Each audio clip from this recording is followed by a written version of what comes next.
রসুলের এই সিরতের মাস, রসুলের এই মিলাদের মাস, রসুলের এই জন্মের মাস, এই মাসে আমরা লাফালাফি করতে পারি, অনেক কিছু করতে পারি, হালুয়া রুটি অনেক কিছু আমরা খেতে পারি, সেমিনার সিম্পোজিয়াম অনেক হবে, মজলিসে বসে কিছুক্ষণ চোখের পানি ফেললাম, এর মধ্যে কিন্তু সিরাত সীমাবদ্ধ নয়।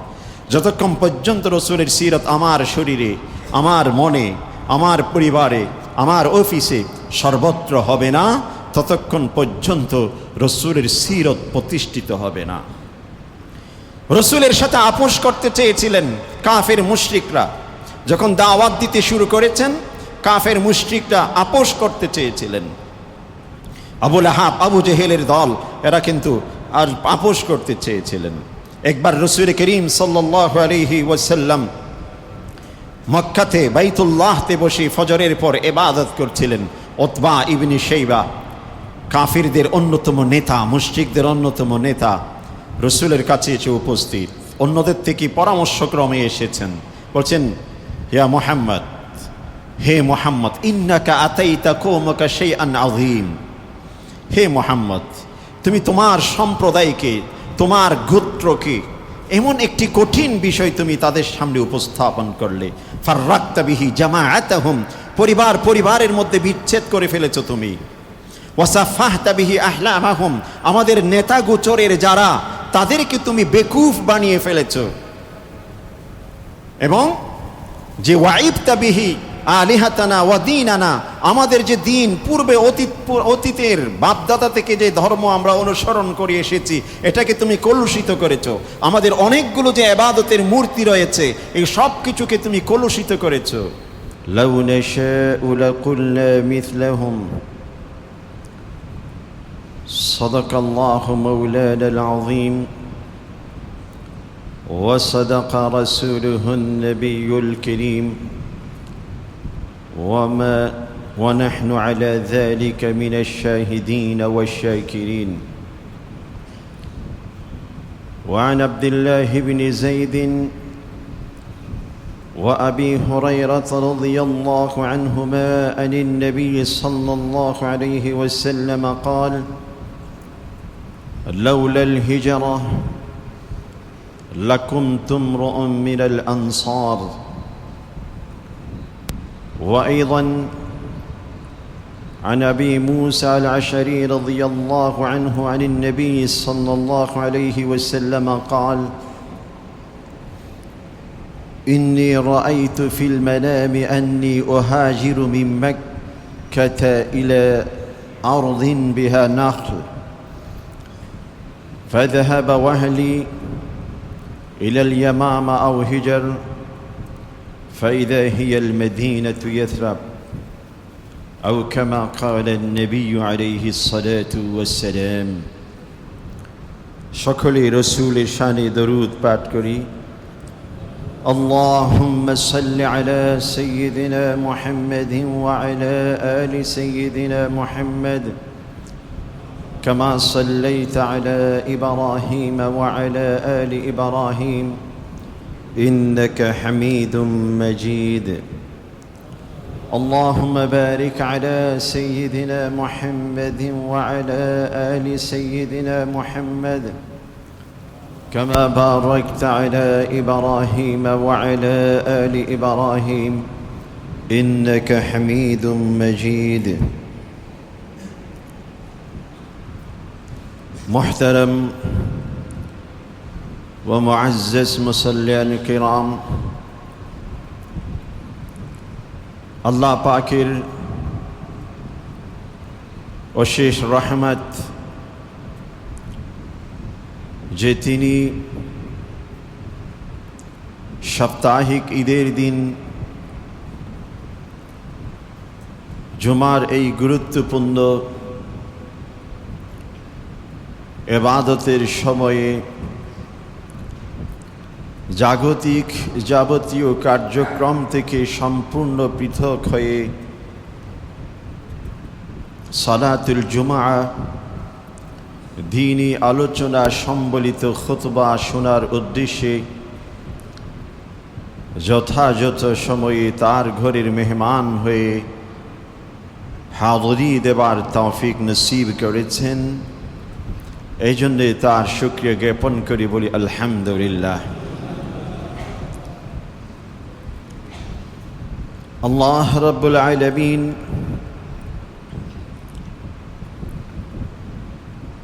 মানব জাতিকে ধাপে ধাপে অসংখ্য নেয়ামত তার রহমতে ভরপুর করে দিয়েছেন। আল্লাহ পাকের যে অগণিত নেয়ামত, তার অন্যতম একটি গুরুত্বপূর্ণ দিক হল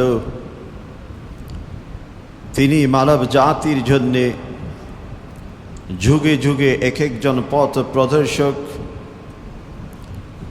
এক একজন সংস্কারক, আল্লাহর পক্ষ থেকে বার্তা বহনকারী এক একজন নবী এবং রসুলকে প্রেরণ করেছেন। এবং সর্বশেষ যুগের মানুষ হিসেবে, উম্মাত হিসেবে, একটি সৌভাগ্য জাতি হিসেবে আমাদের আরো বেশি কৃতজ্ঞতা প্রকাশের বিষয় যে এই নবী প্রেরণের যে ধারাবাহিকতা, তার সর্বশেষ নবী হযরত মুহাম্মদ মুস্তাফা সাল্লাল্লাহু আলাইহি ওয়াসাল্লামের উম্মত হিসেবে পৃথিবীতে জন্ম নেবার এই সময়টি পাওয়ার মতো সৌভাগ্য আল্লাহ পাক আমাদের দান করেছেন। আল্লাহ পাক কুরআনে কারীমে তার প্রিয় হাবিব সম্পর্কে বলছেন, ওয়ামা আরসালনাকা ইল্লা রাহমাতাল লিল আলামিন। হে আমার প্রিয় হাবিব, আমি তোমাকে অসংখ্য জগতের জন্যে আমার বিশেষ অনুগ্রহ এবং রহমত হিসেবে নির্বাচন করে প্রেরণ করেছি।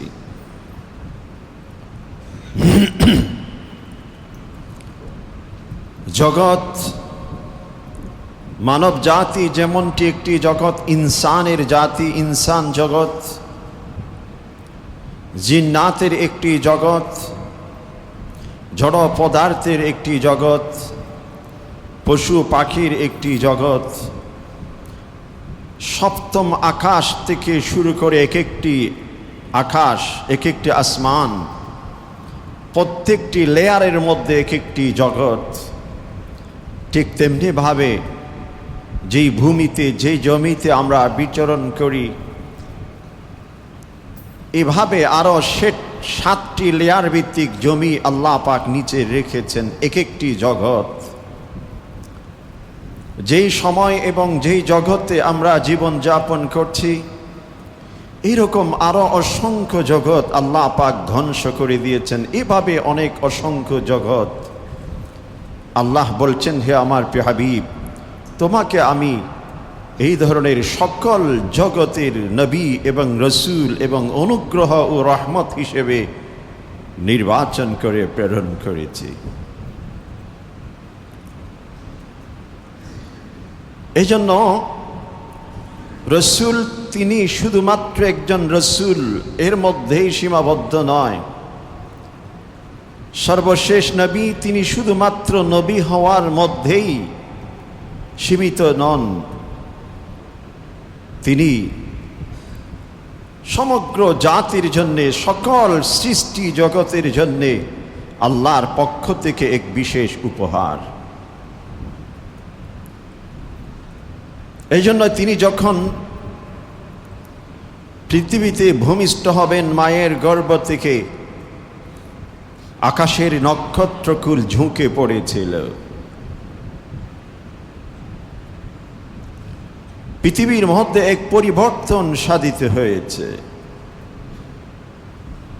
এবং এটা শুধু মানুষের মনে, মানুষের অন্তর জগতে কম্পন সৃষ্টি হয়েছে তা শুধু নয়, সকল সৃষ্টি জগতের মধ্যে তার এক একটি প্রভাবের রেখা রয়েছে।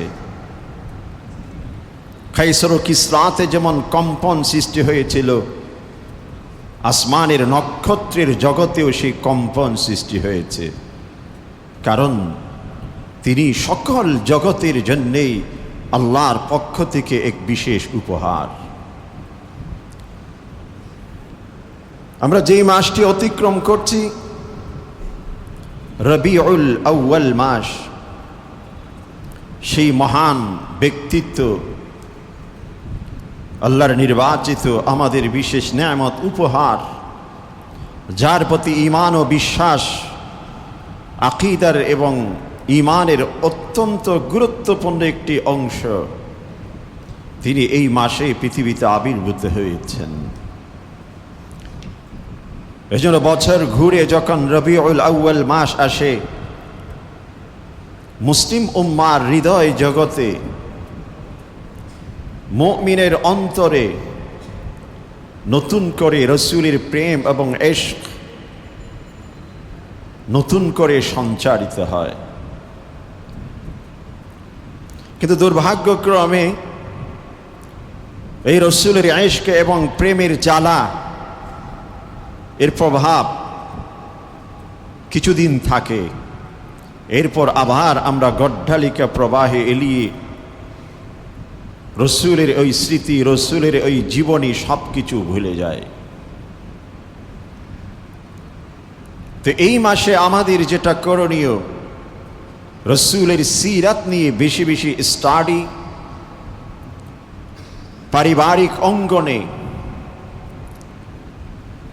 নিজের সন্তান সন্ততি, স্ত্রী, পরিবার পরিজনের সামনে এই মাসে প্রতিদিন অথবা 2 দিন অন্তর অথবা 3 দিন অন্তর অথবা সপ্তাহান্তর রাসূলের সিরত নিয়ে পরস্পর আলোচনা। এটার জন্য সেমিনার প্রয়োজন নেই, বড় ওয়াজ মাহফিল প্রয়োজন নেই। নিজের ঘরের সদস্যদের মাঝে পরস্পর রাসূলের সিরত নিয়ে আলোচনা করা। আমরা পত্রিকার নিউজ পড়ে থাকি, টিভি স্ক্রিনে যখন দেশের সারা বিশ্বের এক একটি নিউজ, হট নিউজ হিসেবে যেগুলো থাকে সেগুলো পড়ি, শুনি, অতঃপর একে অপরে সেটা নিয়ে আড্ডা দিতে দিতে অনেক সময় অতিক্রম করি। অথচ ওই নিউজ, ওই সংবাদে তেমন কোনো সওয়াব, তেমন কোনো নেকি নেই, বরঞ্চ সেখানে গুনাহের সম্ভাবনা প্রবল।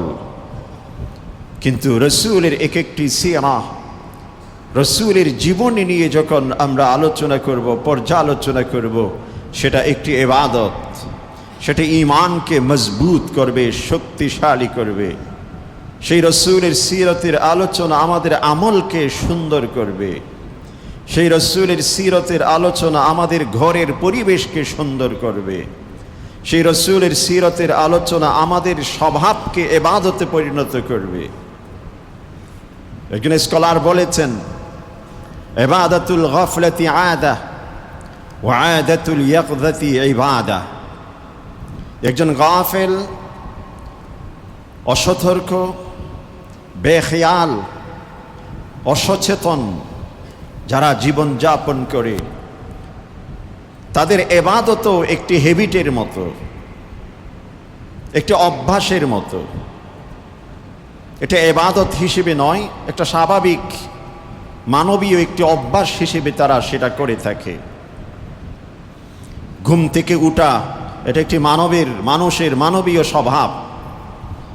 অতঃপর ফ্রেশ হওয়ার জন্য টয়লেট, বাথরুমে যাওয়া, সেখান থেকে বের হওয়া, মুখে পানি দেওয়া, কুলি করা, এই সব কিছু মানুষ একটু সভ্যতার যে একটি কাজ হিসেবে, নিদর্শন হিসেবে মানুষ করে। মুখ পরিষ্কার করা, সুন্দর পোশাক পরিধান করা, এগুলোকে মানবীয় চাহিদা হিসেবে, একটু স্বাভাবিক কাজ হিসেবে আমরা গ্রহণ করি।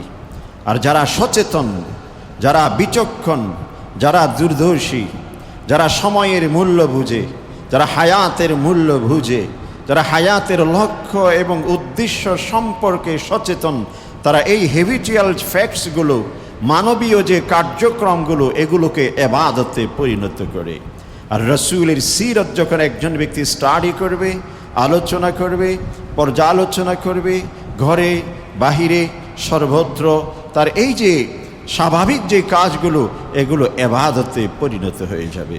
আমার টয়লেটে যাওয়া ইবাদত হবে, আমার ঘুমোতে যাওয়া ইবাদত হবে, ঘুম থেকে উঠা ইবাদত হবে, মুখ পরিষ্কার করা ইবাদত হবে, মুখ মুছা এটাও ইবাদত হবে, কাপড় পরিধান করা এটাও ইবাদত হবে, নাস্তা খাওয়া, অন্যান্য খাবার গ্রহণ সব কিছু ইবাদতে পরিণত হবে যদি আমি সিরাত ভিত্তিক নিজের জীবনকে সাজাতে পারি। আর যদি এলোমেলো, যেন তেন, অসচেতন, বেখেয়াল যদি জীবন যাপন করি, সেটা স্বাভাবিক কিছু কাজ হবে, ইবাদত হওয়ার সম্ভাবনা নেই। এই জন্য রসুলের সিরত বেশি বেশি স্টাডি করতে হবে। রসুল করিম সাল্লাল্লাহু আলাইহি ওয়াসাল্লাম তিনি যে রহমত, যিনি যে সমগ্র মানব জাতি, সকল জগতের জন্য অনুগ্রহ, তার মিশন কি, তার দাওয়াত কি, তার দাবি কি, তার আহ্বান কি, এইটুকু বুঝবার জন্যে কয়েকটি ঘটনা যদি আমরা তুলে ধরি তাহলে বোঝা যায়।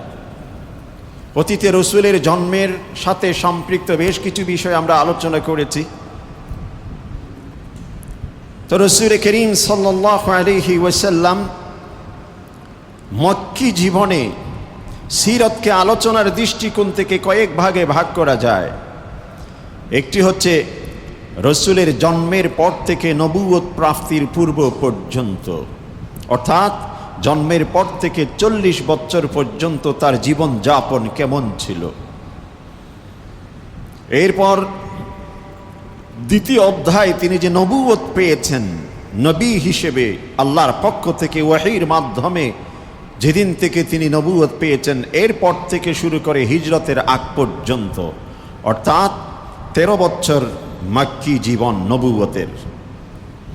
আর তৃতীয় অধ্যায় হল হিজরতের পর বিদায় নেওয়ার আগ পর্যন্ত যে মাদানী জীবন। সময়ের দৃষ্টিকোণ থেকে এই 3টি চ্যাপ্টারে আমরা রসুলের জীবনীকে স্টাডি করতে পারি। আর এর মধ্যে সবচেয়ে গুরুত্বপূর্ণ যে সময়গুলো নবুয়ত প্রাপ্তির পর থেকে মক্কি জীবনের 13 বছর, অতঃপর মাদানী জীবনের শেষের 10 বছর। মক্কি জীবন যখন তিনি দ্বীনের দাওয়াত শুরু করেছেন, তখন কাফির মুশরিকরা রাসূল করিম সাল্লাল্লাহু আলাইহি ওয়াসাল্লামের উপর নানাবিধ জুলম, নির্যাতন, অত্যাচারের কাজ শুরু করেছিল।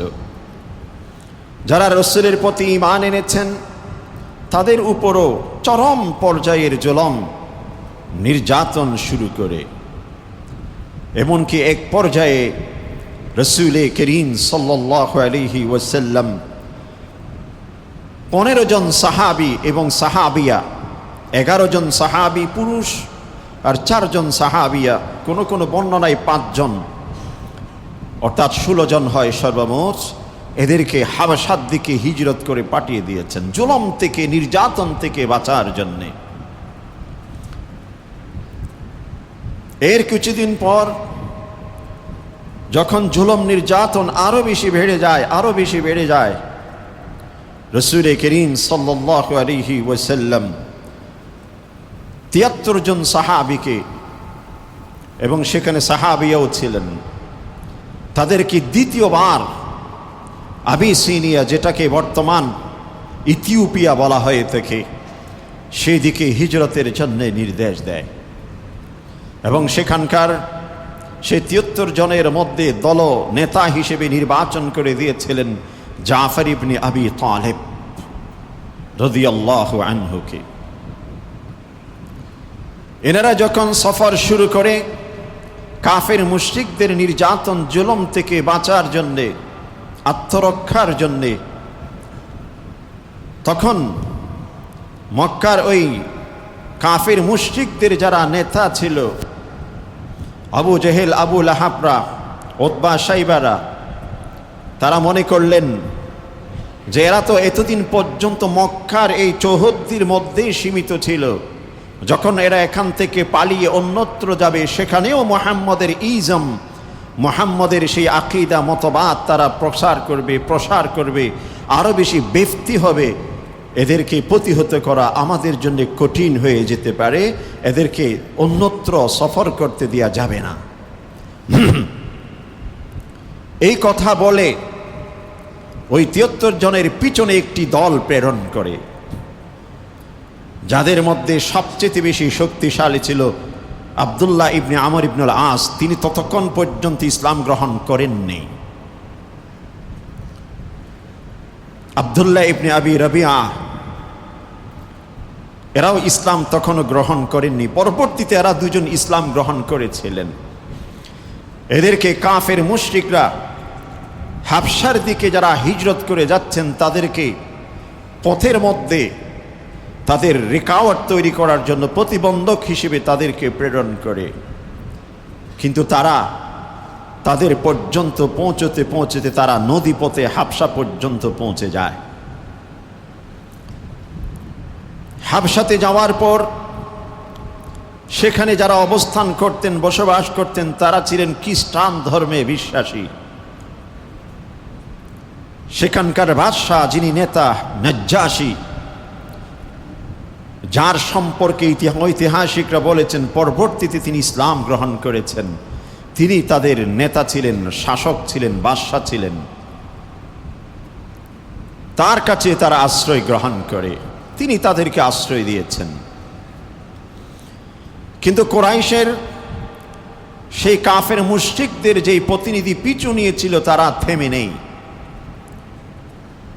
তারা তাদের পিছনে পিছনে যেতে যেতে হাবশা পর্যন্ত, আবিসিনিয়া অর্থাৎ ইথিওপিয়াতে পৌঁছে সেখানকার যারা খ্রিস্টান ধর্মের যারা গুরু ছিলেন, যাজক ছিলেন, ধর্মগুরু, তাদের কাছে সর্বপ্রথম যায়। কারণ নাজ্জাশীর কাছে যখন তারা রিপোর্ট করবে, তার কাছ থেকে এদেরকে ফিরিয়ে নিয়ে আসতে যাবে, নাজ্জাশী যদি বৈঠক করে সভাসদ নিয়ে, সেখানে ওই ধর্মগুরু তাদেরকে নিয়ে বৈঠক করবে, তারা যেন কুরাইশ থেকে যারা গেছেন তাদের পক্ষে রায় দেয়, এজন্য আগে তারা তাদের সাথে বৈঠক করেছেন। বৈঠক করে এই কথাটি উপস্থাপন করেছেন যে আমাদের মক্কা থেকে কিছু মানুষ ধর্ম ত্যাগ করে, অর্থাৎ পৌত্তলিক ধর্ম, যেটা বুত মূর্তি ইত্যাদি পূজা করত, পাথর পূজা করত, ওই ধর্ম ত্যাগ করে নতুন এক ধর্মের প্রচার শুরু করেছে। এমনকি তারা আপনাদের যে খ্রিস্টান ধর্ম, এই ধর্মেও যে বিশ্বাসী তাও নয়, তারা আপনাদের এখানে এসে অবস্থান করছে, অথচ তাদের আত্মীয় স্বজন, তাদের পরিবারের অনেক লোকজন তাদেরকে ফিরিয়ে নিয়ে যাওয়ার জন্য আমাদেরকে প্রেরণ করেছে, আপনারা যেন আমাদের হাতে তাদেরকে তুলে দেন। ওই খ্রিস্টান পাদ্রীরা তাদের সাথে একমত হলো। অতঃপর সকলে মিলে নাজ্জাশীর সামনে উপস্থিত হয়ে রিপোর্ট করল যে এরা আপনারও ক্ষতি করতে পারে, এদেরকে আমাদের হাতে তুলে দিন। আব্দুল্লাহ ইবনে আমর ইবনুল আস, আব্দুল্লাহ ইবনে আবি রবিআ অত্যন্ত বাকপটু ছিলেন। দুজন নাজ্জাশীর সামনে যখন বক্তব্য দিল, নাজ্জাশী তাদের সমস্ত বক্তব্য শুনেছেন। শোনার পর তিনি বললেন, আমার রাষ্ট্রে, আমার জনপদে কিছু মানুষ এসে আমাকে বিশ্বাস করে, নিরাপদ মনে করে আশ্রয় গ্রহণ করেছেন। আপনাদের কথা ঠিক, আপনাদের এই বক্তব্যের উপর ভিত্তি করে তাদেরকে আমি তাৎক্ষণিক আপনাদের হাতে তুলে দিতে পারি না, তাদের কাছ থেকেও আমাদের কিছু শুনতে হবে। অতঃপর মুসলিম যারা মুহাজির, যারা ওই কাফের মুশরিকদের জুলুম নির্যাতন থেকে বাঁচার জন্য হিজরত করেছেন, তারা নাজ্জাশীর সামনে কয়েকজন প্রতিনিধি উপস্থিত হয়। তার মধ্যে দলনেতা হিসেবে জাফর তাইয়ার, জাফর ইবনে আবি তালেব, তিনি সেখানে উপস্থিত হন। নাজ্জাশী বলেন যে এরা যে কথাগুলো বলছে তোমাদের কিছু বলার আছে কি? তোমরা যেই ধর্ম প্রচার করছো সেই ধর্মের প্রকৃতি কি, স্বভাব কি, কোন বিষয় নিয়ে তোমরা কাজ করছো আমার সামনে একটু স্পষ্ট করো। ইতিহাসের মধ্যে এরপর জাফর ইবনে আবি তালেব যেই ভাষণটি দিয়েছিলেন এটা একটি যুগান্তকারী ভাষণ। সিরতের ইতিহাসে একটি গুরুত্বপূর্ণ ভাষণ, যেই ভাষণে রসুলের যে দাওয়াত, ঈমানের যে দাওয়াত, ইসলামের যে দাওয়াত, এবং বর্তমান বিশ্বে যারা বিভিন্ন ধর্মের অনুসারীদের সাথে চুক্তিতে আবদ্ধ হয়, নেগোসিয়েশনে যায়, ডিপ্লোম্যাটিক বা ডিপ্লোমেসি মেনটেন করে, তাদের জন্য এই বক্তব্যে, এই ভাষণে, এই খুতবায় অনেকগুলো শিখার বিষয় রয়েছে, যেখানে যেমনটি দৃঢ়তার বিষয় রয়েছে, ইমানি শক্তির বিষয় রয়েছে, একত্ববাদের দাওয়াত রয়েছে, একই সাথে আপোষহীনতার একটি শিক্ষা এবং লেসন এই খুতবার মধ্যে রয়েছে। জাফর তৈয়ার নাজ্জাশী একজন খ্রিস্টান বাদশার সামনে দাঁড়িয়ে তিনি তাৎক্ষণিক সেই বক্তব্য শুরু করেছেন। তিনি বলছেন, আইয়ুহাল মালিক,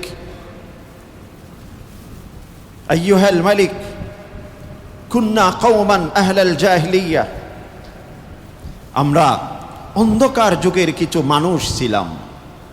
অর্থাৎ মক্কাতে যখন শুরু থেকে আমরা জীবন যাপন করতাম, এক অন্ধকার জগৎ ছিল, সেখানে কোনো আদর্শ ছিল না, সেখানে কোনো স্বচ্ছ পরিচ্ছন্ন সংস্কৃতি ছিল না, আমাদের কোনো এইম, গোল, ডেস্টিনেশন ছিল না। আমরা অন্ধকার, এইমলেস এক জীবন যাপন করতাম। কিভাবে? না আবুদুল আসনাম, আমরা মূর্তি পূজা করতাম। নিজের হাতে তৈরি করা, নিজের হাতে খোদাই করা, আশরাফুল মখলুকাত হওয়া সত্ত্বেও নিকৃষ্টতম জড় পদার্থের সামনে মাথা নত করতাম, ইবাদত করতাম। ওয়া নাকুলুল মাইতা, আমরা মৃত প্রাণী আহার করতাম। কোনো প্রাণী যখন মৃত্যুবরণ করত সেগুলোকে নিয়ে এসে আমরা আহার করতাম, যেটা পচা গলা। ইসলাম যেটাকে পচা বলেছেন, ইসলাম যেটাকে দুর্গন্ধযুক্ত বলেছেন, ইসলাম যেটাকে হারাম করেছেন, যেটা মানুষের স্বাস্থ্যের জন্য, মানুষের অনেক কিছুর জন্য ক্ষতিকারক এবং রুচি বহির্ভূত, এমন কাজটি আমরা করতাম। না'বুদুল আসনাম ওয়া না'কুলুল মাইতা ওয়া না'তিল ফাওয়াহিশ, অশ্লীল জগতে আমরা বিভোর ছিলাম, যেখানে নারী পুরুষের ভেদাভেদ ছিল না, উন্মুক্ত মেলামেশা আমাদের মধ্যে ছিল, রুচিবোধ আমাদের মধ্যে ছিল না, সম্মানবোধ আমাদের মধ্যে ছিল না, নারী জাতির প্রতি সম্মান এইটুকু আমাদের মধ্যে ছিল না। নাতিল ফাওয়াহিশ, অশ্লীলতার মধ্যে আমরা ছিলাম। ওয়ানাক্তাউল আরহাম, আত্মীয় বলতে যে একটা বন্ধন, এই বন্ধনের পরিচয়, মহত্ব, গুরুত্বটুকু আমাদের অন্তরে ছিল না। আমরা আত্মীয় কি জিনিস, এই জিনিসের মূল্য আমরা বুঝতাম না। আত্মীয়তার বন্ধনকে ছিন্ন করতাম। জাগতিক, পার্থিব যে কোনো বিষয়ের উপর ভিত্তি করে আত্মীয়কে পরিচয় দিতাম না।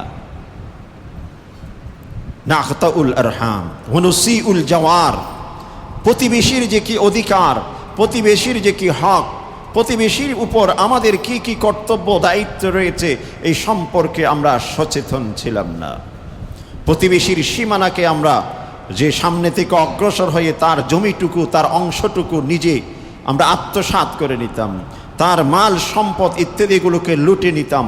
তার যে একটি অধিকার, তার যে অনেক কিছু পাওয়ার, এই নলেজ, এই জ্ঞান আমাদের মধ্যে ছিল না।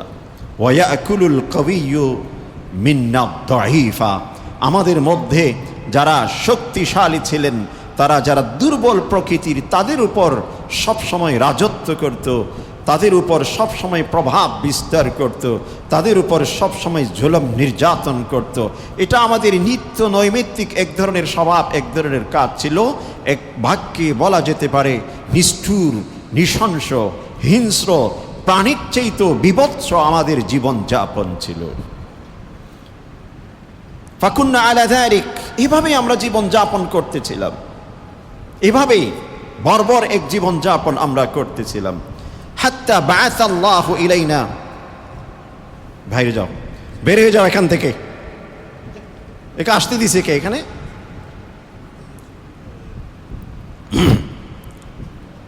হাত্তা বাআসাল্লাহু ইলাইনা রাসূলাম মিন্না, পরিশেষে আমাদের মধ্য থেকে আল্লাহ পাক একজন রসূলকে প্রেরণ করেছেন। আমাদের মধ্য থেকে, আমাদের মাঝে চলাফেরা করে, আমাদের সাথে উঠা বসা করে, আমাদের মতো আহার করে, আমাদের মতো কথা বলে, আমাদের মতো পোশাক পরিচ্ছদ সবকিছু আমাদের মতো অন্তর্ভুক্ত এমন একজন ব্যক্তিত্বকে নির্বাচন করে রসূল হিসেবে আল্লাহ পাক প্রেরণ করেছেন। এবং তার সবকিছু আমাদের সামনে স্পষ্ট। কিরকম? না আরিফু নাসাবা, তার বংশ পরম্পরা আমাদের কাছে স্পষ্ট। ওয়াসিদকা, তিনি যে সত্যবাদী সেটা আমাদের কাছে প্রমাণিত। ওয়াল আমান ওয়া আমানা ওয়া আমানাতা, তার যে আমানতদারিত্ব এটাও আমাদের কাছে একেবারে স্পষ্ট। ওয়া ইফাফা, চারিত্রিক দৃষ্টিকোণ থেকে তিনি কত স্বচ্ছ পরিচ্ছন্ন সেটা আমাদের কাছে আয়নার মতো। এমন একজন ব্যক্তিকে আল্লাহ পাক আমাদের মাঝে নির্বাচন করে পাঠিয়েছেন। জাফর তৈয়ার যখন এই খুতবাগুলো বলতেছিলেন যে মিষ্টি ভাষায়, তখন নজ্জাশী একেবারে অপলক দৃষ্টিতে থাকিয়ে গভীরভাবে এই খুতবা, এই ভাষণ শুনতেছিল। এরপর বললেন ফাদআনা ইলাল্লাহ লিনুওয়াহিদা, তিনি আমাদেরকে একটি কাজ করেছেন, এক আল্লাহর দিকে আহ্বান করেছেন, যাতে করে একমাত্র এক সত্তা এক আল্লাহর আমরা ইবাদত করি। ওয়া নাখলাউ মা কুন্না না'বুদু নাহনু ওয়া আবাউনা মিন দুনিহি মিনাল হিজারাতি ওয়াল আওথান, এবং আল্লাহ ব্যতীত পাথরে খোদাই করা আমাদের কল্পনার জগৎ থেকে এক একটি মূর্তি বানিয়ে যেগুলোকে আমরা আমাদের পূর্বপুরুষগণ ইবাদত করতেন, পূজা করতেন, আশ্রয় গ্রহণ করতেন, এই সব কিছু থেকে দূরে সরে আসে পরিষ্কার পরিচ্ছন্ন একাত্মবাদের দাওয়াত তিনি আমাদেরকে দিয়েছেন। ওয়া উমিরনা বিতর্কিল খাবার বিসিদকিল হাদিস, আমাদেরকে সত্য কথার দাওয়াত দিয়েছেন।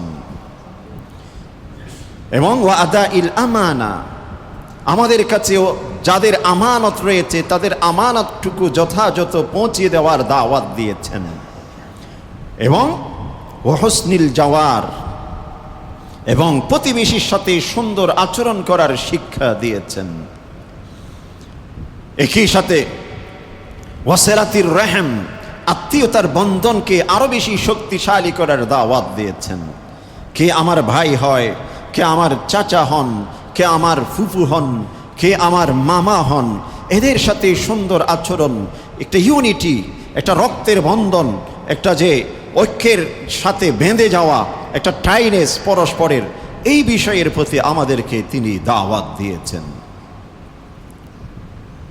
একই সাথে তিনি আমাদেরকে আরো কি দাওয়াত দিয়েছেন যে ওয়ানাহানা আন না'বুদাল্লাহ আল্লাহ না'বুদা ইল্লাল্লাহ ওয়ালা নুশরিকা বিহি শাইআ, আমাদেরকে নিষেধ করেছেন যাতে করে আমরা এক আল্লাহর ইবাদত করি, তার সাথে পৃথিবীর অন্য কোন সৃষ্টি জগৎকে অংশীদার না করি। ওয়ানাহানা আনিল খাবাইস, যে অশ্লীল থেকে, অন্যায় থেকে আমাদেরকে নিষেধ করেছেন। ওয়া আকলি মালিল ইয়াতীম, এতিমের অধিকার, এতিমের সম্পদ লুণ্ঠন থেকে নিষেধ করেছেন। ওয়া কাযফিল মুহসানাত, এবং সমাজের মধ্যে সতী সিদ্ধ যারা নারী তাদের সম্পর্কে মিথ্যা অপবাদ দেওয়া থেকে আমাদেরকে বিরত থাকতে শিক্ষা দিয়েছেন। ওয়া আমিরনা বিসসালাতি ওয়াজ যাকাতি ওয়াস সিয়ামি, আমাদেরকে আমাদের মালকে যেন পরিষ্কার পরিচ্ছন্ন করতে পারি, শরীরকে যেমন প্রতিদিন গোসলের মাধ্যমে পরিষ্কার করি, কাপড় চোপড় পরিবর্তনের মাধ্যমে পরিষ্কার করি, আমাদের সম্পদকে যেন সেভাবে পরিষ্কার পরিচ্ছন্ন করতে পারি, আমাদেরকে যাকাতের শিক্ষা দিয়েছেন। এক আল্লাহর সাথে যেন আমাদের সম্পর্ক সেতু বন্ধন হয়, এক আল্লাহর ইবাদতের জন্য সেজদার মাধ্যমে সালাতের শিক্ষা দিয়েছেন। ওয়াস সিয়াম, এবং জাগতিক বিষয়গুলো মানুষের মধ্যে যে বিষয় দাওয়াত দেয়, খাদ্য খাবার ইত্যাদিগুলো সাময়িকভাবে পরিহার করে সিয়াম সাধনার শিক্ষা তিনি দিয়েছেন। ফাসাদাকনাহু, আমরা তার এই কথাগুলোকে সত্যায়ন করেছি, সত্য বলে গ্রহণ করেছি, মেনে নিয়েছি। ওয়া আমান্না বিহি, আমরা তার এই দাওয়াতের প্রতি বিশ্বাস স্থাপন করেছি। ওয়া আতবা'নাহু, এবং সেগুলোকে আমরা অনুসরণ করতে শুরু করেছি। ওয়া আবাদনা আল্লাহ ওয়াহদাহু ওয়া লাম নুশরিক বিহি শাইআ, এবং এক আল্লাহর ইবাদত করতে শুরু করেছি এবং তার সাথে কোনো কাউকে আমরা আর শরীক করি নাই। এবং ওয়া হাররামনা মা হুররিমা আলাইনা, যেগুলোকে আমাদের জন্য হারাম করা হয়েছে সেগুলোকে আমরা হারাম হিসেবে মেনে নিয়েছি। ওয়া আহলালনা মা উহিল্লা লানা, যা কিছু আমাদের জন্য হালাল করা হয়েছে খাদ্যের জগতে, ভোগের জগতে, সম্পদের জগতে, কথার জগতে, লেনদেনের জগতে, যেগুলোকে হালাল করা হয়েছে সেগুলোকে হালাল হিসেবে মেনে নিয়েছি, সেগুলোকে হালাল হিসেবে আমরা উপভোগ করি। আর যেগুলোকে হারাম সাব্যস্ত করা হয়েছে সেগুলোকে হারাম হিসেবে পরিহার করি। ফাআদানা কওমুনা, আমাদের এইটুকু কাজের বিনিময়ে কি পেয়েছি? আমাদের বংশের কিছু মানুষ যারা আজকে আপনার সামনে উপস্থিত হয়েছে আমাদেরকে নিয়ে যাওয়ার জন্যে, তারা আমাদের শত্রুতে পরিণত হলো। ফাযালামুনা, তারা আমাদের উপর জুলুম নির্যাতন শুরু করলো। ওয়া ফাতানুনা ফি দীনিনা, আমাদের দ্বীনের মধ্যে আমাদের এই যে বিষয়গুলো তুলে ধরলাম, এই সব কাজ যেন আমরা করতে না পারি, এই জন্য আমাদের ভিতর নানাবিধ ফিতনা, নানাবিধ বিষয় তারা সৃষ্টি করে দিয়েছেন। লিয়ারুদ্দুনা ইলা ইবাদাতিল আওসান মিন ইবাদাতিল্লাহি ওয়াহদা, এক আল্লাহর ইবাদতকে বাদ দিয়ে তাদের অসংখ্য যে ইলাহ রয়েছে, অনেকগুলো তাদের যে মূর্তি রয়েছে, ওই বহু ইলাহত্ববাদের দিকে যেন আমরা চলে যাই, এই দিকে নিয়ে যাওয়ার জন্যে আমাদের উপর জুলুম নির্যাতন শুরু করেছে। ওয়া আন নাস্তাহিল্লা মা কুন্না নাস্তাহিল, এর পূর্বে যেমনটি অশ্লীলতা, যেগুলো হারাম জিনিসকে আমরা হালাল মনে করতাম, আবার যেন সেরকম হারামগুলোকে আমরা হালাল মনে করি। এই কাজের জন্যে তারা আমাদের উপর প্রেশার ক্রিয়েট করে জোরপূর্বক আমাদের উপর এগুলোকে চাপিয়ে দিতে চায়। আর সেই সব কিছু থেকে বাঁচার জন্যে ফালাম্মা কাহারুনা ওয়া আযাবুনা ওয়া দাইয়াকু আলাইনা ওয়া হালু বাইনানা ওয়া বাইনা দীনিনা, তারা যখন আমাদের উপর আযাবে পরিণত হলো, তারা যখন আমাদের বসবাসের জায়গাটুকুকে সীমিত করে দিল এবং আমাদের দ্বীনি কার্যক্রমে প্রতিবন্ধক সৃষ্টি করল, খারাজনা ইলা বিলাদিক, আমরা নিজেদের মাতৃভূমি ত্যাগ করে আপনার এই জনপদে এসে আমরা আশ্রয় গ্রহণ করেছি। ওয়াখতারনাকা আম্মান সিওয়াকা, আপনি ব্যতীত পৃথিবীতে আরও অনেক রাজা বাদশারা রয়েছেন বিভিন্ন প্রান্তরে, কিন্তু তাদের কাছে আমরা যাইনি, আপনার কাছে আমরা আশ্রয় গ্রহণ করেছি। ওয়ারাগ্গাবনা ফি জাওয়ারিক, এবং আপনার কাছে আপনার সান্নিধ্যে আমরা যে আসতে পেরে এটাকে ধন্য মনে করছি। ওয়ানারজু আল্লা নুজলামা ইনদাকা আইয়ুহাল মালিক, হে বাদশা, আপনার কাছে আমরা আশা করি জুলুম নির্যাতনের শিকার আমরা হব না। নাজ্জাশী বাদশা যখন এই বক্তব্যটুকু শুনল, পুরাটা দিনের যে একটা সিলেবাস এই বক্তব্যের মধ্যে ডিপ্লোম্যাটিক ওয়েতে জাফর তৈয়ার সুন্দর করে তুলে ধরেছেন। এরপর নাজ্জাশী বাদশা শোনার পরে তিনি কাঁদতে শুরু করেছেন। অতঃপর বললেন যে ইনি তো সুন্দর কথা বলেছেন, ইনি যেহেতু আমাদের এখানে আশ্রয় গ্রহণ করেছেন, যতক্ষণ পর্যন্ত না তারা এমন কোনো কাজ করবে যেটা মানবতা বিরোধী, যারা আমাদের এই জনপদের মানুষকে ক্ষতি করবে, তাহলে তাদের উপর আমরা কোনো অন্যায় অবিচার করতে পারি না। আপনাদের হাতে আমরা তাদেরকে এইভাবে তুলে দিতে পারি না। অতএব তাদেরকে তাদের কাজ করতে দিন, আপনারা এসেছেন, আপনাদের কাজ আপনারা করুন। কিন্তু আব্দুল্লাহ ইবনে আমর ইবনে আল-আস, যিনি তখনও পর্যন্ত ঈমান গ্রহণ করেননি, তিনি থেমেছিলেন না। তিনি পরিকল্পনা করলেন তারপরের দিন আবার যাবে। কিছু সময় পর তিনি আবার নাজ্জাশী বাদশার কাছে আরও কিছু পাদ্রীদেরকে সাথে নিয়ে গেলেন যে যেহাবনা, আপনি তো ওনাদেরকে ছেড়ে দিলেন, তার বক্তব্য শুনে ছেড়ে দিয়েছেন, কিন্তু আপনি যে খ্রিস্টান ধর্মে বিশ্বাসী, ঈসা ইবনে মারিয়াম, ঈসা আলাইহিস সালামের উপর আপনি বিশ্বাস করেন, কিন্তু তারা ঈসা সম্পর্কে কি মন্তব্য করে, কি মতবাদ, কি ধারণা করে, এই সম্পর্ক কি আপনি কি জানেন? কিন্তু তারা ঈসাকে পর্যন্ত মানতে রাজি নয়। অতএব কিভাবে আপনি আপনার কাছে তাদেরকে আশ্রয় দিচ্ছেন?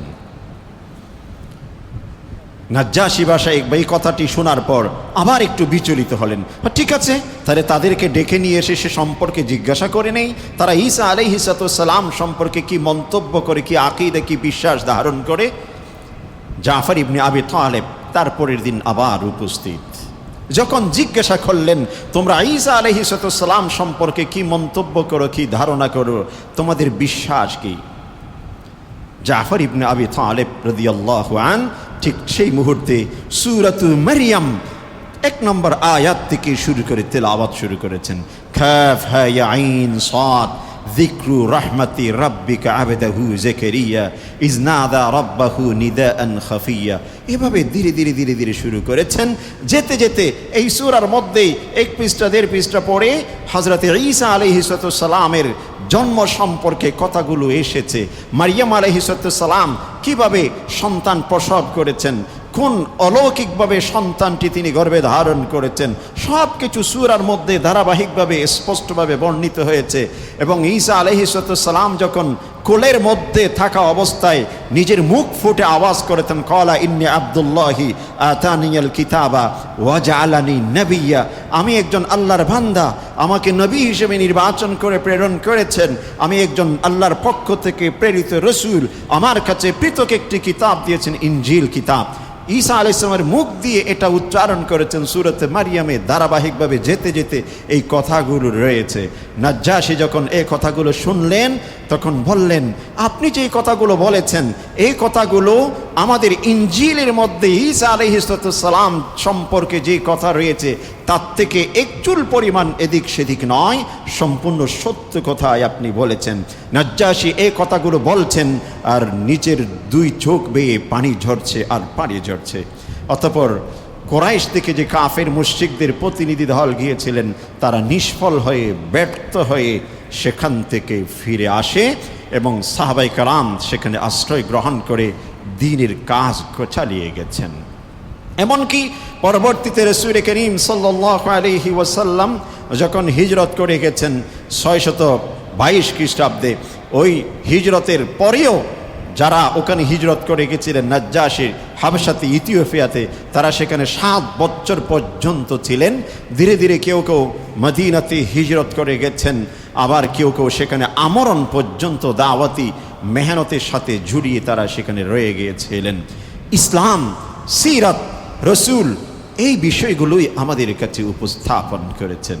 আজকের সমাজে আমরা যদি এই বিষয়গুলোকে মূল্যায়ন করি, জাফর তাইয়ার কি বলেছেন, কুন্না নাবুদুল আসনাম ওয়া নাকুলুল মাইতা, যে আমরা অন্ধকার যুগে মূর্তি পূজা করতাম, একই সাথে আমরা মৃত প্রাণী আহার করতাম। নাতিল ফাওয়াহিশ, অশ্লীল জগতে বিভোর ছিলাম। এই যে অশ্লীল জগতে বিভোর ছিলাম, অশ্লীলতা, এটার মাত্রা, এটার সূচনা, এটার চূড়ান্ত সীমানা কোন পর্যায়ে? অশ্লীল জগৎ, নারী প্রদর্শন, নারীর সাথে অবাধ মেলামেশা, নারী পুরুষ অবাধ চলাফেরা, অশ্লীলতার একেবারে সূচনা হয় ভালো একটি সুন্দর আকর্ষণীয় রূপ নিয়ে। স্কুল, কলেজ, ইউনিভার্সিটিতে ছেলে মেয়ে একসাথে পড়াশোনা করছে, আমরা মনে করি কত সুন্দর পরিবেশ, কিন্তু ভিতরে ভিতরে দুটো মনের ভিতর যা আগুন জ্বলে, তুষের আগুনের মতো নেফাক ঢুকতে থাকে, গুনাহের উদ্রেক ঘটে, হতে হতে দিনের বুঝটুকু তাদের ভিতর থেকে বিলুপ্ত হয়ে যায়। এমনকি পরবর্তীতে যাদের বুঝে আসে তারা আফসোস করতে থাকে, অনুতপ্ত হয়, কিন্তু সেই অনুতাপের পরিত্রাণ অনেকের পক্ষে সম্ভব হয়, অনেকের পক্ষে সম্ভব হয় না। নাতিল ফাওয়াহিশ, সমস্ত গুনাহের মূল শিকড় হিসেবে যদি দেখা যায় এই একটি জায়গা, ফুহুশ, অশ্লীলতা। এটা কিন্তু বিভিন্ন মাত্রা রয়েছে, এটার বিভিন্ন স্তর রয়েছে।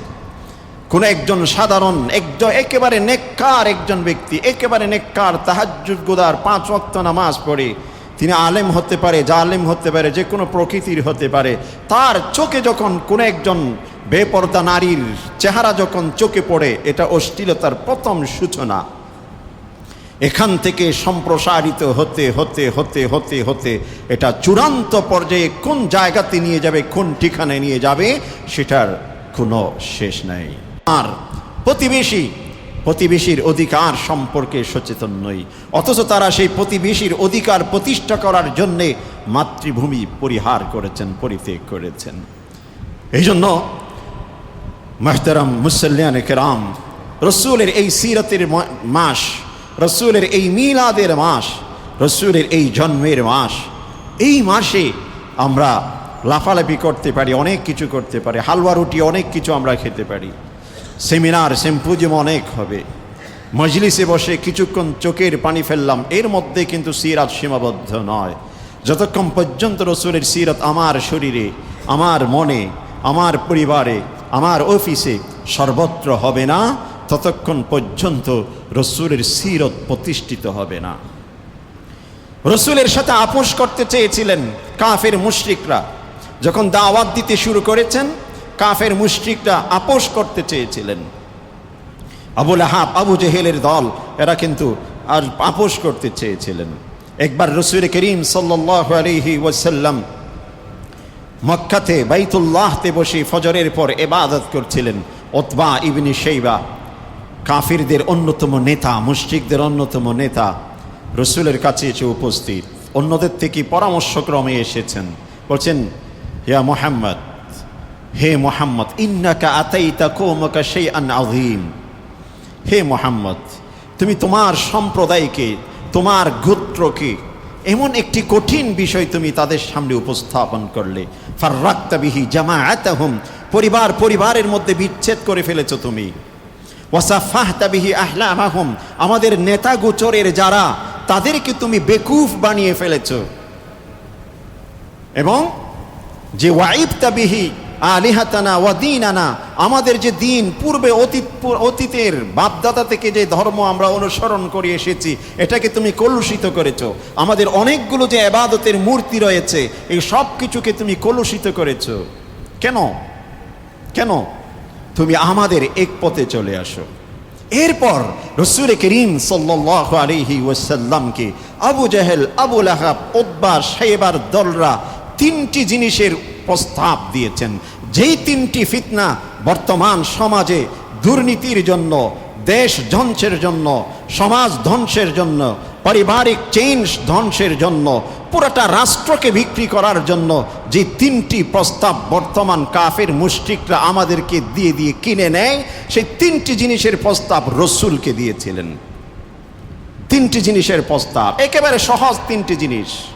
সর্বপ্রথম বলছেন, তুমি কি চাও আরব বিশ্বে তোমার নেতৃত্ব, তুমি রাজা হবে, বাদশাহ হবে, হুকুমত হবে, শাসন করবে, তোমাকে আমরা সবচেয়ে শ্রেষ্ঠ নেতা হিসেবে নির্বাচন করব। তোমার ওই দাওয়াত থেকে তুমি ফিরে আসো, তোমার এই দাওয়াত থেকে ফিরে আসো। বর্তমান বিশ্বে মুসলিম নেশনকে, টোটাল ইউনিভার্স নিয়ে কথা বলছি, শুধু আমাদের এই কনফাইন ছোট্ট একটি দেশ নয়, সারা বিশ্বে যারা মুসলিম নেতারা রয়েছে, ইহুদি খ্রিস্টানদের হাতে বিক্রি, সকলেই বিক্রি হয়ে গেছে ক্ষমতার মসনদের বিনিময়ে। অথচ আল্লাহর রসুলকে বলছেন, আরো বলেছেন, তুমি কি আকাশের চাঁদ চাও? তুমি কি আকাশ থেকে সূর্য তোমার হাতে নিয়ে এসে দিব, এটা তুমি চাও? আমরা সেটার ব্যবস্থাও প্রয়োজনে করব, তুমি দাওয়াত থেকে ফিরে চলে আসো। দ্বিতীয় প্রস্তাব দিয়েছেন, তুমি কি পৃথিবীর মধ্যে সবচেয়ে ধনী ব্যক্তিতে পরিণত হতে চাও? তাহলে উহুদ পরিমাণ, তুর পরিমাণ, সুর পরিমাণ যত স্বর্ণ রূপা তোমার প্রয়োজন, সেগুলো তোমার সামনে আমরা উপস্থাপন করব। তুমি এই মিশন থেকে ফিরে আসো। অর্থের লোভ, পদের লোভ। এরপর বলছেন, তুমি কি আরবের সবচেয়ে সুন্দরী রমণী চাও? তাহলে সবচেয়ে যে সুন্দরী, তাকে তোমার সাথে বিয়ের আসনে বসিয়ে দিব। তুমি এই মিশন থেকে ফিরে আসো। এই তিনটি হচ্ছে বর্তমান যে তথ্য সন্ত্রাসের সবচেয়ে শক্তিশালী অস্ত্র। বর্তমান যে তথ্য সন্ত্রাস, বিশ্বের যে এক একজন নেতাকে কাবু করে ফেলে ইহুদি খ্রিস্টানরা, এই তথ্য সন্ত্রাসের সবচেয়ে বড় শক্তিশালী এই অস্ত্র হচ্ছে, উইপেন হচ্ছে এই তিনটি: পদ, মাসনাদ, পজিশন, সিংহাসন। আর দ্বিতীয় হচ্ছে অর্থ, ইকোনমি, মানি পাওয়ার, মানে অর্থ। আর 3 নম্বর হচ্ছে অশ্লীলতার শিখর, নারী সুন্দরীর রমণী। এই 3টি জিনিসের তুমি যেটাই চাইবে, যদি 3টি জিনিস একসাথে চাও তাও তোমাকে আমরা দিয়ে দিতে প্রস্তুত। তুমি তোমার ওই মিশন থেকে চলে আসো। রসুল করিম সাল্লাল্লাহু আলাইহি ওয়াসাল্লামকে যখন এই প্রস্তাব উতবা দিলেন, রসুল করিম সাল্লাল্লাহু আলাইহি ওয়াসাল্লাম ঠিক সেই মুহূর্তে সূরাত হামিম আস-সাজদার এক একটি আয়াত তিলাওয়াত করে তাকে শুনিয়ে দিলেন।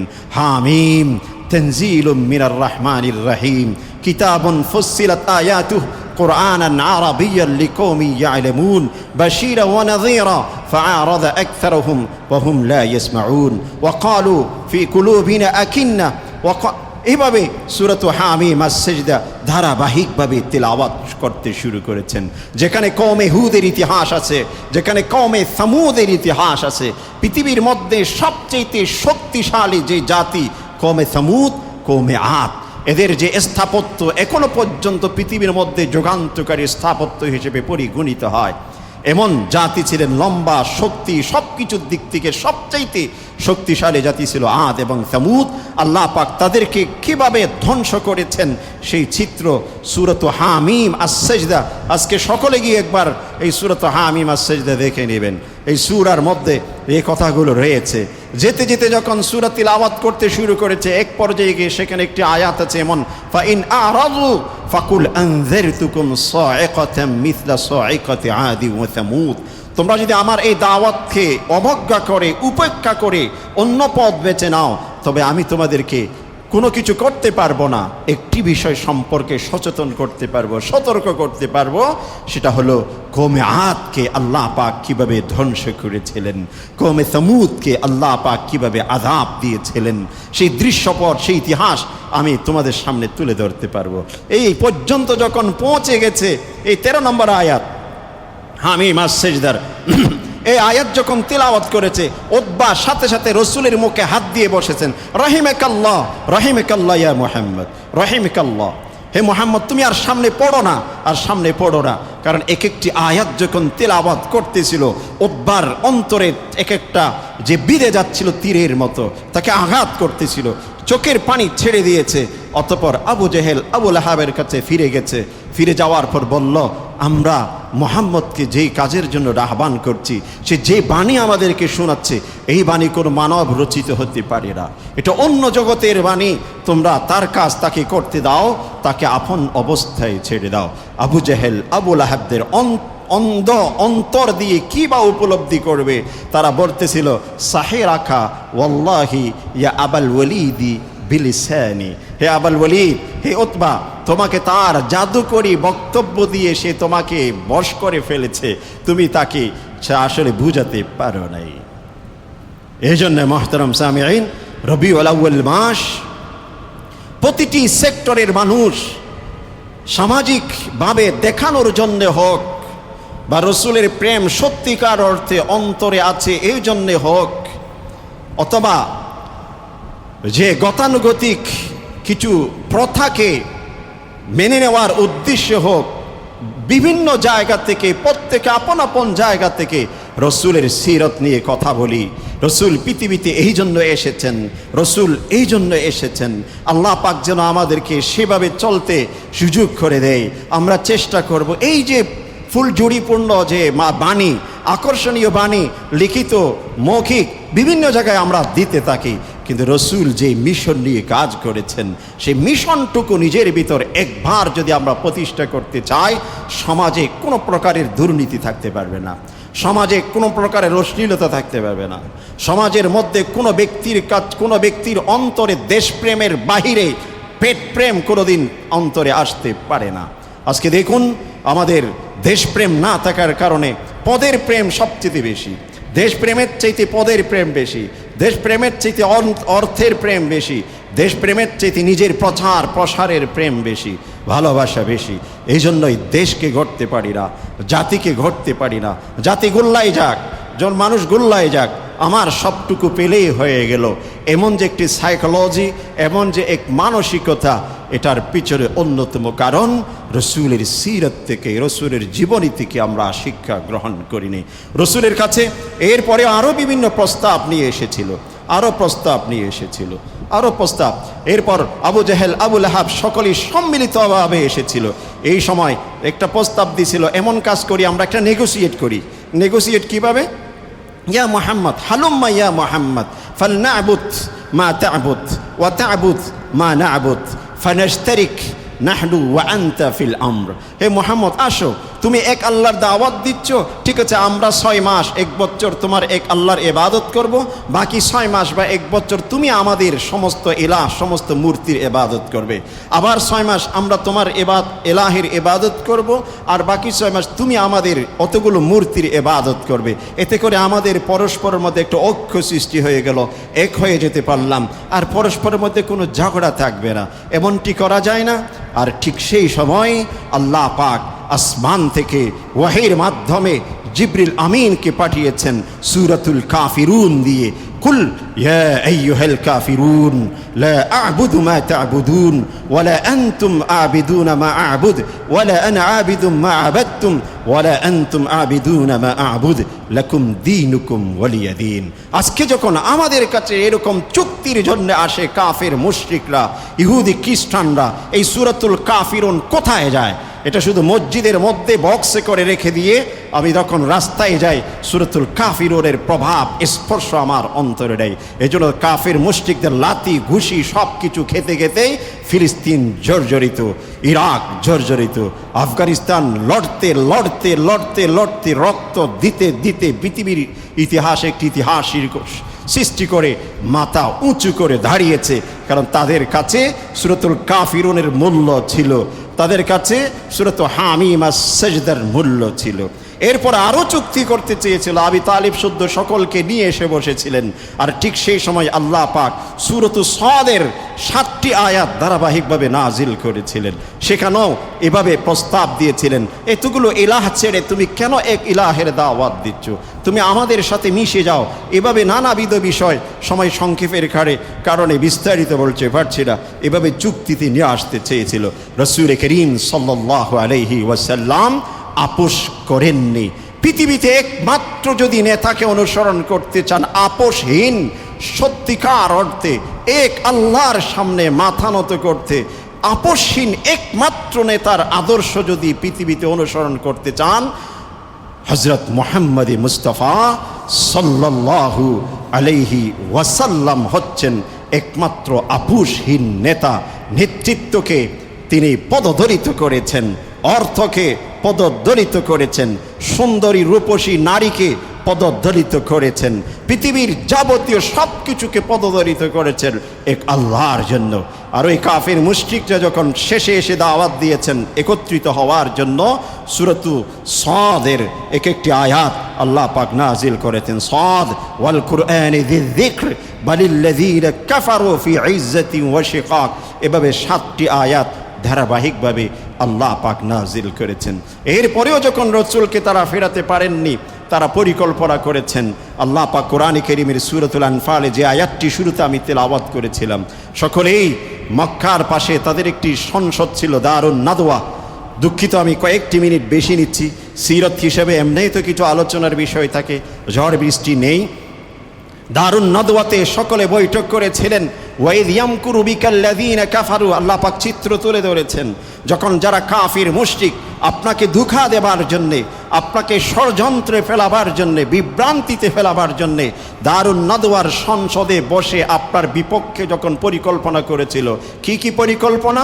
লিয়ুযবিতুকা আও ইয়াকতুলুকা আও ইউখরিজুকা। সংসদে বসেছেন 12-14 জন। সেখানে শয়তান, আমি যে পোশাকটা পরেছি, এই যে আবা কালো একটা জুব্বা, আরবের শেখের পোশাক, ওরা যখন বৈঠকের জন্য সংসদ ভবনে ঢুকবে, দারুন নাদওয়ার সংসদ ভবনে ঢুকবে, ঢুকার পূর্বে শয়তান এরকম পোশাক পরে দাঁড়িয়ে আছেন। সকলে বলতেছেন, আপনি কি? আপনাকে তো আমরা চিনতে পারি না। বলছে, আমি অমুকের নজদের একজন মুরব্বী শেখ মানুষ, আপনারা শুনেছি একটি মহৎ কাজের উদ্দেশ্যে পরামর্শ করতে যাচ্ছেন, আজকে আসন বসাতে যাচ্ছেন। আমি মনে করেছি আপনাদের সাথে অংশগ্রহণ করে কিছুদিন সুন্দর পরামর্শ দেয়া যায়। সৌভাগ্যবান হতে পারি, এই জন্য আপনাদের মাঝে উপস্থিত হয়েছি। অথচ তিনি আপাদমস্তক একজন শয়তান মানুষের রূপ ধারণ করে সেখানে এসেছিল। আবুল বখতারি সেখানে ছিল, এমনি হিশাম সেখানে ছিল, আবু জেহেল আবু লাহাব সেখানে ছিল। একজন পরামর্শ দিলেন, মোহাম্মদকে বন্দি করে রাখলে কেমন হয়, যাতে করে সে দাওয়াত দিতে না পারে। শয়তান বলল, না, শেখ নজদি শেষে সে শেখ মুরব্বী সেজে সকলের পরামর্শের খণ্ডন করছেন। আপনার মতটি খুব বেশি সুন্দর নয়, কারণ মোহাম্মদের যারা অনুসারী যে কোনো মুহূর্তে তাকে তালা ভেঙে সেখান থেকে নিয়ে যেতে পারে, এটা আউট করে দিল। আরেকজন বলল যে তাহলে ওনাকে আমরা নির্বাসনে পাঠিয়ে দেই, যে মক্কা নগরী থেকে দূরে গিয়ে তাকে আমরা নির্বাসনে দিয়ে আসব।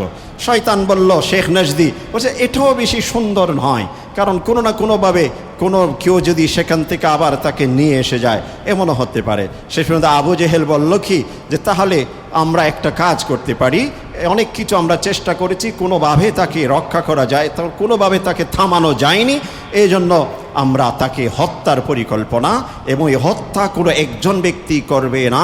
কুরাইশের যে 12টি 14টি গোত্র রয়েছে, প্রতিটি গোত্রের 1জন 2জন করে প্রতিনিধি থাকবে, সকলে সম্মিলিতভাবে তাকে হত্যা করবে, যাতে করে কোনো গোত্র অন্য গোত্রকে দোষারোপ করতে না পারে। মুক্তিপণ রক্তের যে বিনিময়ে ফিদিয়া দিতে হয়, এটাও যেন সকলে সম্মিলিতভাবে দিতে পারি, তাকে হত্যা করা ছাড়া এই বিকল্প কোনো পথ নেই।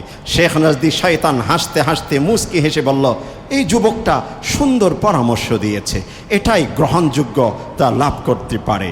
অতঃপর আজকে সিদ্ধান্ত হলো তাকে হত্যা করা হবে।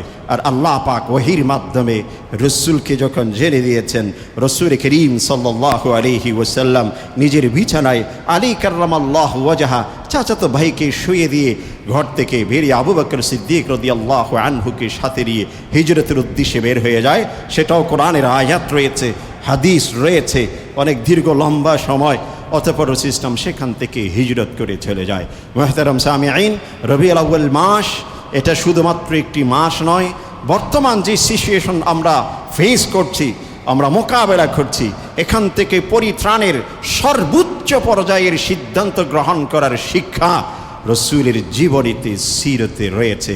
আমি সেটা গ্রহণ করছি কি করছি না, আমার বিচক্ষণতা, আমার দক্ষতা, আমার শিক্ষাগত যোগ্যতা কতখানি, এখানেই কিন্তু পরীক্ষার বিষয়। শুধু আবু জেহেলের জন্য পরীক্ষা ছিল তা নয়, আবু লাহাবের জন্য পরীক্ষা ছিল তা নয়, আমাদের জন্যও রসুলের জীবনী যুগে যুগে পরীক্ষা হিসেবে আল্লাহ পাক রেখেছেন। এই পরীক্ষায় আমরা কতখানি উত্তীর্ণ হতে পারবো, এটা আমাদের প্রত্যেকের আপন আপন জায়গা থেকেই বিবেচনা করতে হবে। আল্লাহ রব্বুল আলামিন আমাদের সকলকে রসুলকে বুঝে, রসুলের ভালোবাসা অন্তরে ধারণ করে সিরাত ভিত্তিক আমাদের জীবন